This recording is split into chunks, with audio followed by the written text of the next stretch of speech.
बचे हुए पहलवान गुलाम हुसैन पठान अंग करन जो बादशाह पहलवान है नंढड़ी बाडी सा सनड़ी बाडी सा कमाल मुकाबला दिखा रही वाह वाह वाह वाह शीदी की खबर पवंदी जुदाई चाहे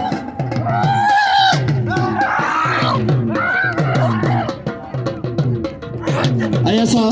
वाह वाह ताड़ी लगे हिकिड़ी जोरदार ताड़ी लगे ताड़ी में कंजूसी न मिलन खुशियूं कन हिकांदा शल हुजन असां ऐं प्रियन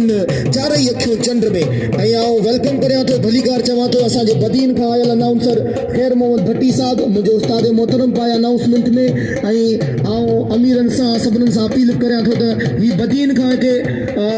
इहे सम्झो पंहिंजे ख़ासि तौर ते मलाखड़े जे लाइ अनाउंसमेंट करणु आयो आहे तव्हां सभिनीनि खे अमीरनि खे इन अनाउंसर जी पारत मुंहिंजे उस्ताद जी पारत हेॾा पइजी आहे मुक़ाबलनि ताईं सख़्तु ॾिसूं था छा थो थिए ॿई टाकड़े जा पहलवान शीदी खंदे खानदानी पहलवान ऐं गुलाम हुसैन पठान खंदे खानदानी पहलवान लाला पहलवान शमशेर खान जो फर्जंद शमशेर खान भलो पहलवान हो ऐं हुनजो नंढो भाउ हाणे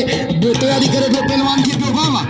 मुक़ाबलो ताईं सख़्तु घुमायो वेंदो वरी मथां जांटो लॻो पहलवान राहिब शीदी जो छॾाइण जी कोशिशि वाह रे गुलाम हुसैन पठान वाह वाह वाह वाह ईअं शीदी खे उछलाए छॾियईं जो ट्रक तां अटे जी बोरी गिरी पई ताड़ी लॻे हिकिड़ी ज़ोरदार कबूतर खास के लिए सदा मल्ला